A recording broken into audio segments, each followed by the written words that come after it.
Hi guys, what's up? I'm Bernard Cruz. So ayan mga boss, ang tagal ko muling hindi nakapag-upload. Gawa ng napakatumal naman talaga kasi dito sa bahay mga boss ano. Bihira lang talaga kasing nagpapagawa dito sa shop ko, dito sa bahay lang kasi mga boss. Ayan. So may tanggap ako ngayon, isang Vivo. Ang problema niya ay basag ang LCD. Ayan.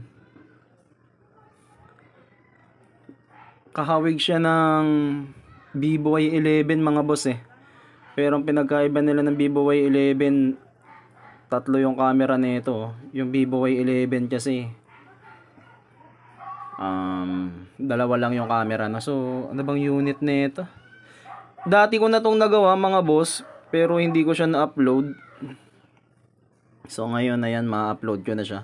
LCD issue rin to dati. Binato daw kasi nung anak niya, tropa din kasi yung may-ari. Pinapagawa na naman sa akin. So ayan, may upload ko na siya no.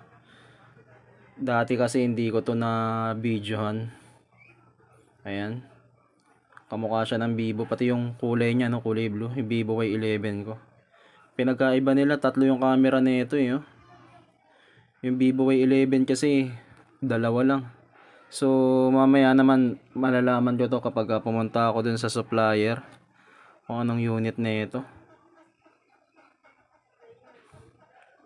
Pero Vivo Y pa rin to eh. Vivo Y16 ba to? Basta mamaya pagkano. So double check muna natin kung nagcha-charge yung unit. Charge natin sa product schematic.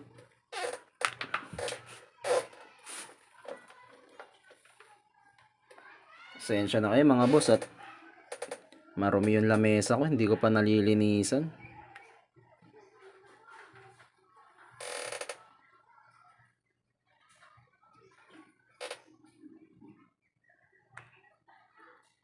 Naglolo ko yung charging niya. Yan, 0.2. Ako. Mukhang na-drain ito. Mababa yung charging.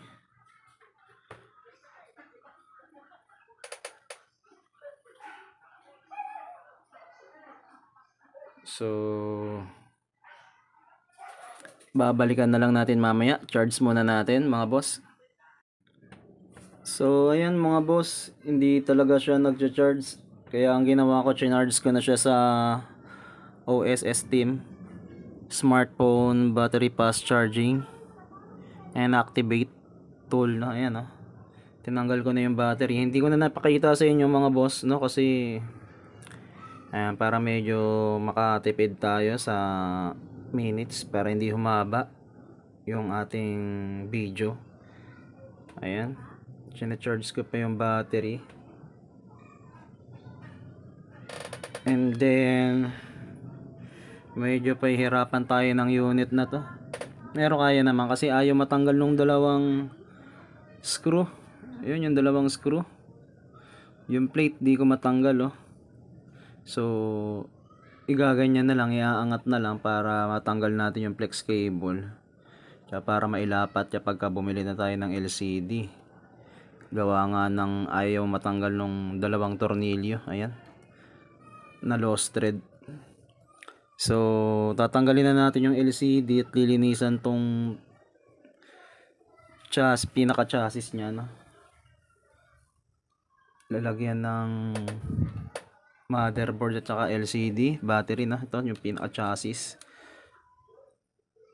Goods pa naman. Sikwatin natin yung LCD. Flex cable.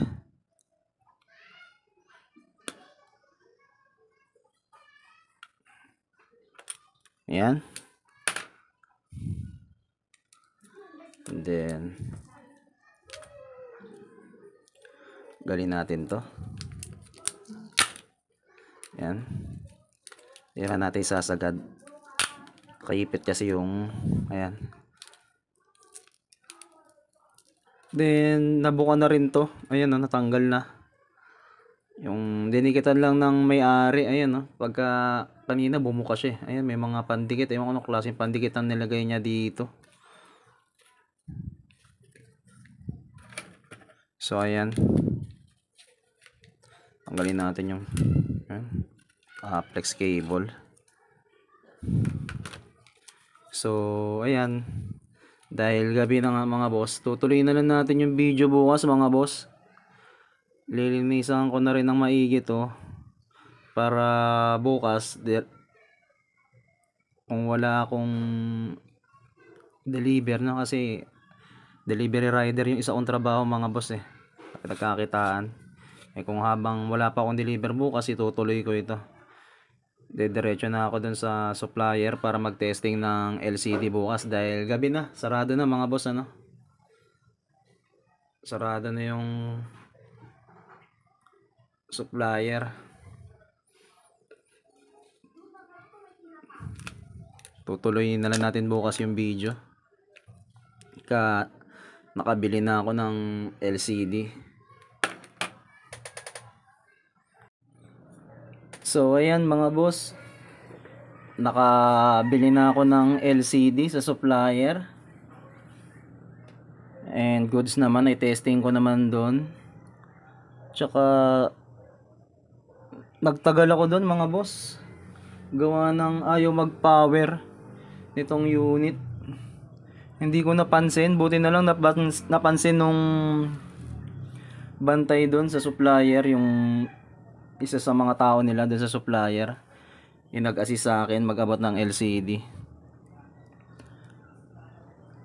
Napansin niya bakit tayo mag-power ito mga boss oh.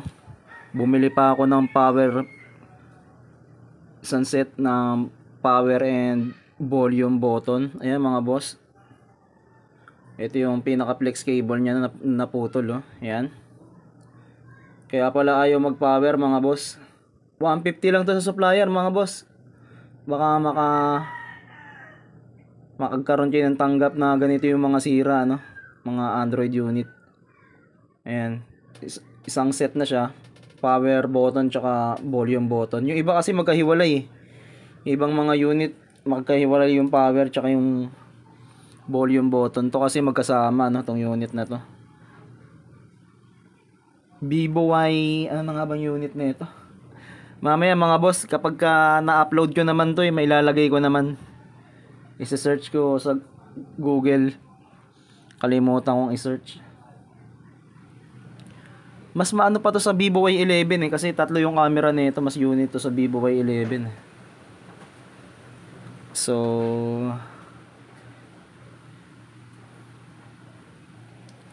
tabi muna natin tong sirang power and volume flex. Sunset yan. And then ito yung LCD na binili ko, bagong bago yan mga boss. Ayan, ito sa supplier ko sa Novaliches. And then nalinis ko na rin to. Ayan, pinahirapan talaga ako nito kanina mga boss, gawa ng yung dalawang tornilyo hindi ko matanggal dahil lost thread. Inangat ko pa tong motherboard plate.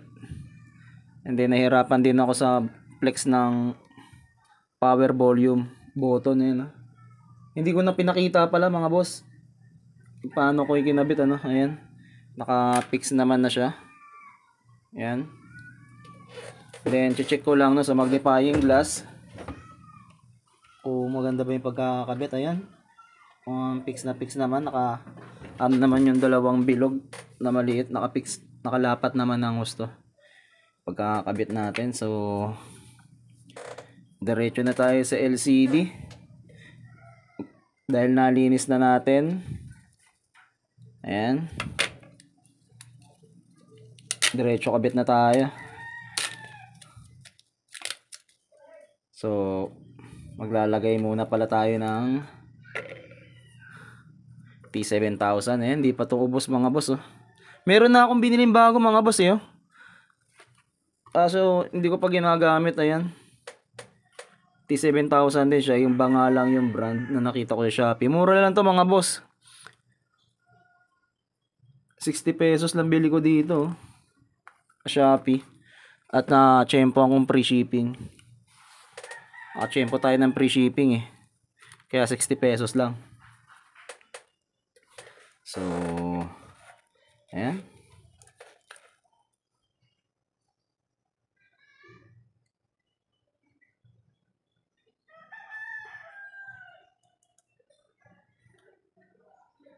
Lalagay na tayo ng T7000.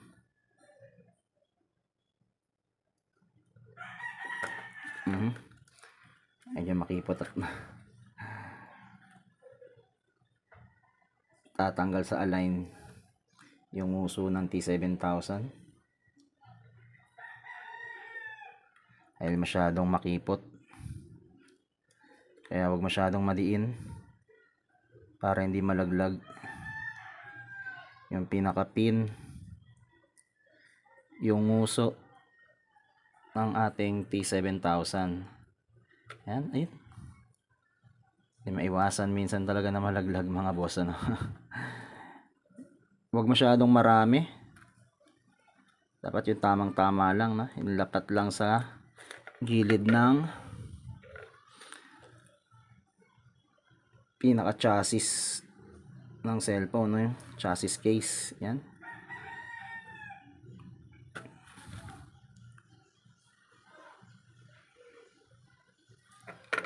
Yan, nagbubuo-buo siya.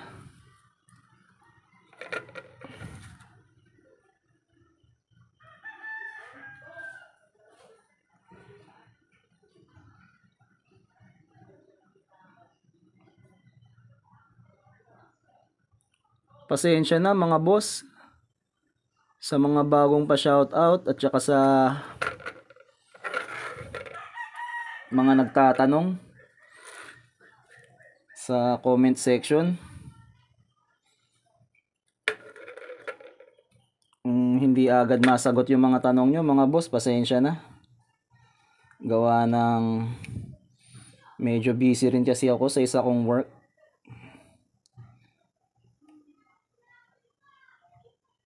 Delivery rider, no? Isa ko pong pinagkakitaan to kasing cellphone repair is part-time job ko lang, no?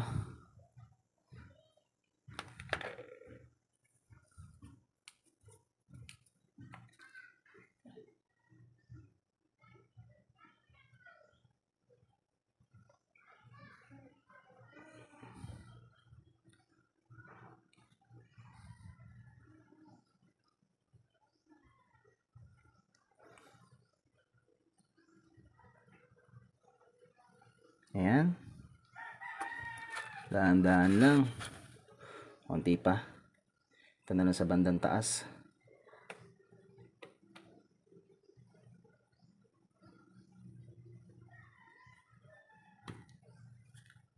So, ayan.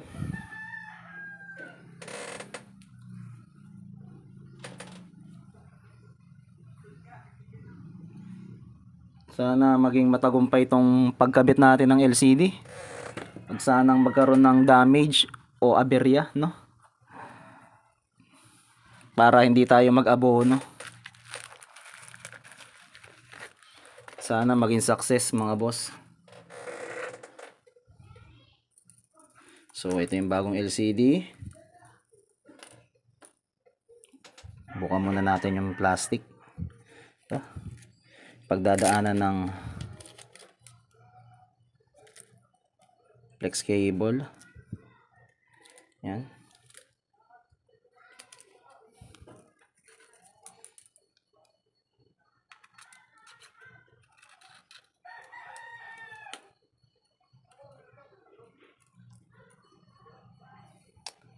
And then make sure na nakalapat.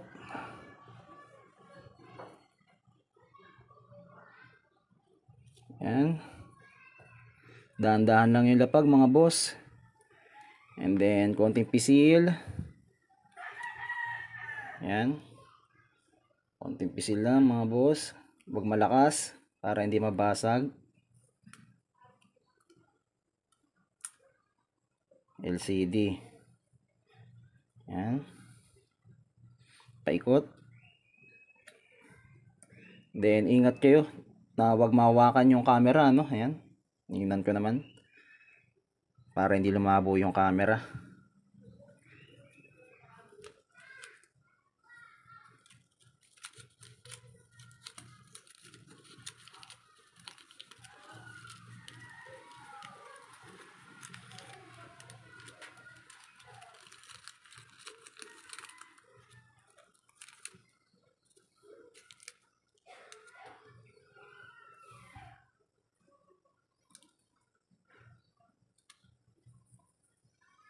So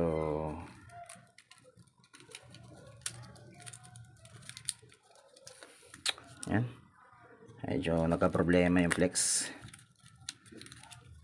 Alisin natin.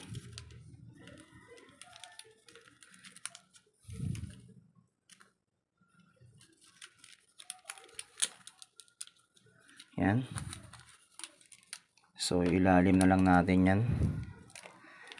Yan, medyo pahirap nga lang tong plate, motherboard plate, gawa nga nang di ko matanggal dahil lalapat ko na yung flex cable ng LCD yan sa motherboard connector nya. Then push natin yan.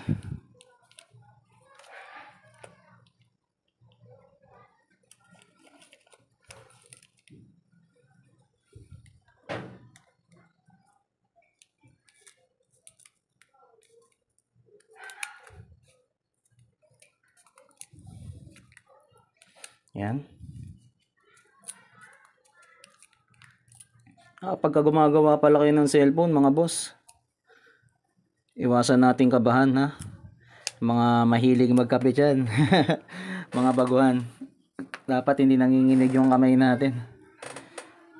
Pero sa umpisa siguro yung mga baguhan, baka normal lang yun, no? Pero masanay din kayo. So ayan, lapat muna natin to. Hindi muna natin lalagay yung battery, mga boss. Patutuyuin muna natin to ng isang oras. Tsaka to, di ba tinuro ko na sa inyo to, hangga't maaari yung lumang LCD, yan, isa-isang video ko. Huwag nyong babasagin dahil may ano yan, ito, pakita ko sa inyo, lalapat natin yan dyan, yan, para pantay yung pagkakalapat ng LCD. Ayan, lagay natin sa ibabaw yung lumang LCD and then saka natin gogomahan, mga boss, ano. Ayan, ito pala yung mga goma ko. Akala ko nawala na. Ayan, saka natin gomahan.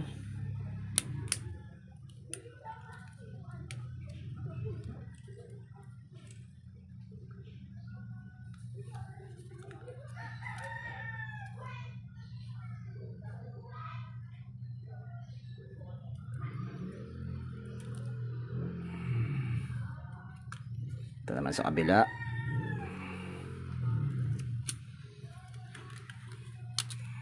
Ouch! Patid. Pumitik sa kamay ko.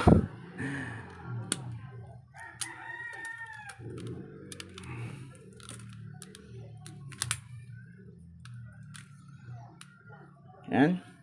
Dalawa. Sa gitna.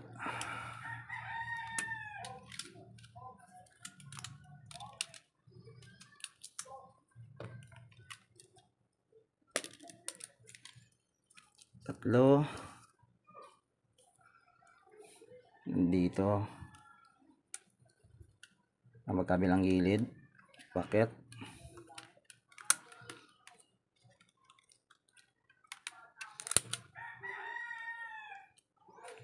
Yan. Apat.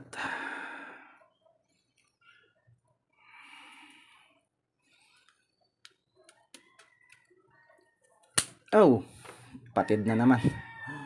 Kamalsik.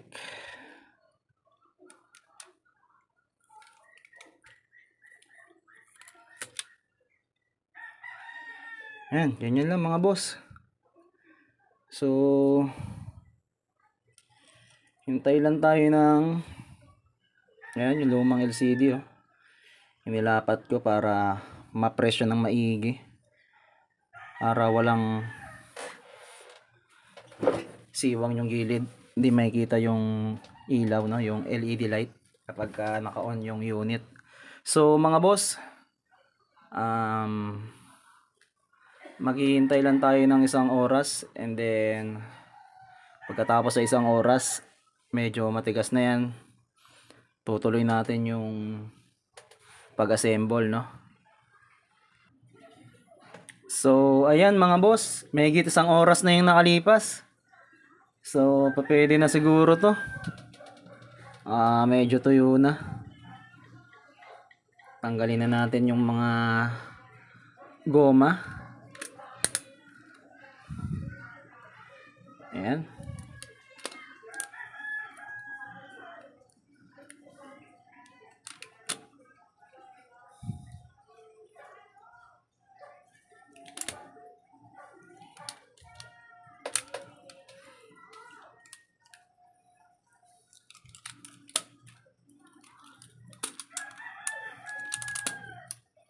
Ayan. Yung flex cable ng lumang LCD. Punit.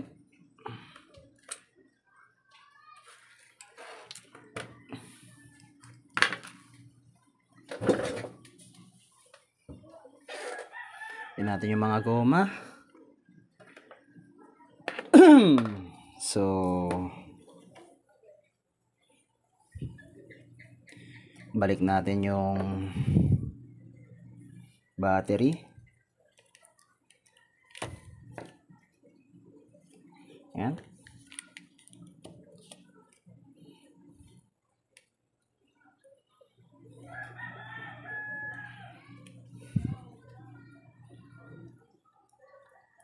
Double check lang natin yung flex cable ng LCD. Nakalapat.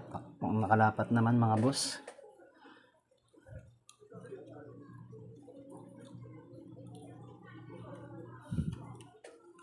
Yan. Dapat natin yung terminal ng battery. And then itong fingerprint.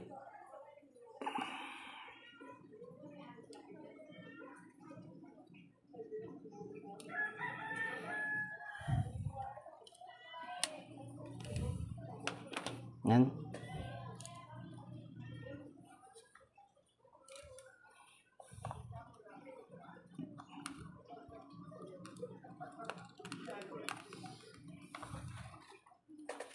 Fingerprint nya. Flex cable. Yan, nakalapat din. Ayan.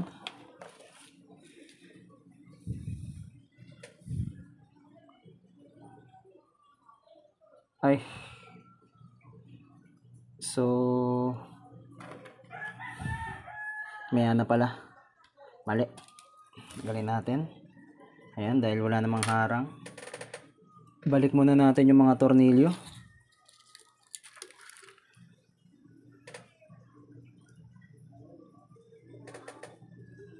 Balik natin yung mga tornilyo.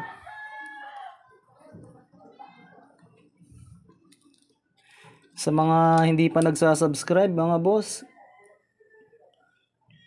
mga gustong matuto ng cellphone repair, para updated kayo sa susunod na mga video ko, mag-subscribe naman kayo mga boss sa aking YouTube channel. At paki-like na rin yung mga video na mga in-upload ko.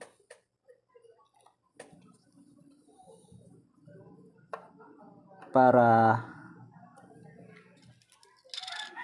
sa mga susunod na mga video ko ay updated kayo, no? Ma-update ko kayo.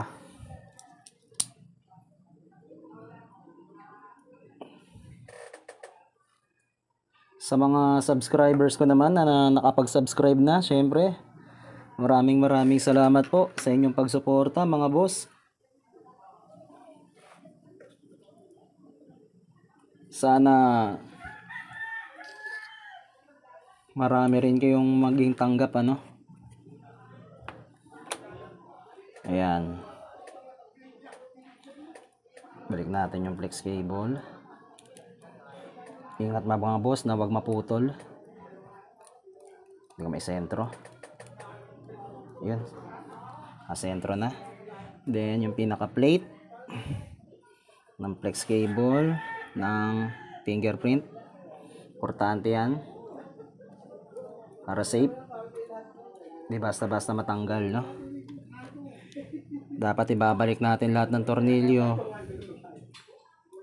para masatisfied yung customer natin. Hindi yung bara-bara gumawa, ano, mga boss. So ayan.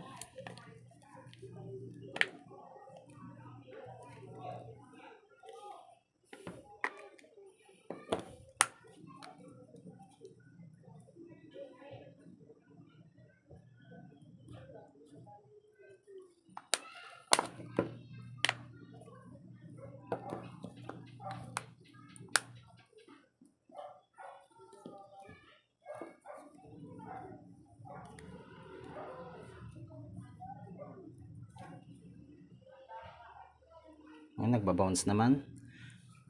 So power on natin mga boss. Tignan natin kung tagumpay. Ayan, nag-open. Vivo powered by Android. So sana wala naman maging aberya mga boss, ano.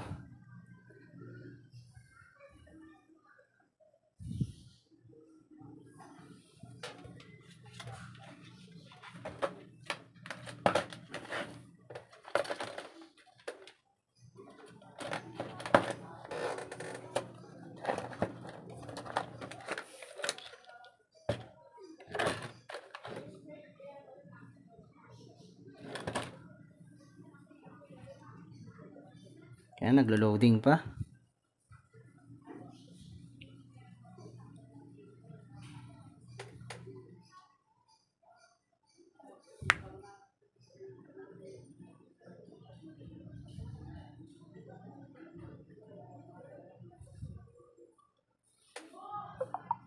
So ayan. Oops, enter password. So may password mga boss, ano. Hindi natin dito na lang natin matetest yung touchscreen. Ayan, 1 2 3 4 5 6 7 8 9 0. So ayan, nagpa-function naman yung touch nya. Then yung delete, tingnan natin. Ayan, nabubura naman. Pabaliktad naman tayo mga boss. 0 9 8 7 6 5 4 3 2 1. Ayan, no. So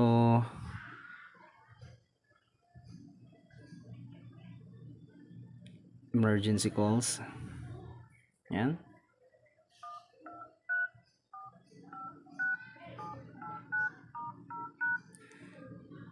So nagpa-function naman mga boss.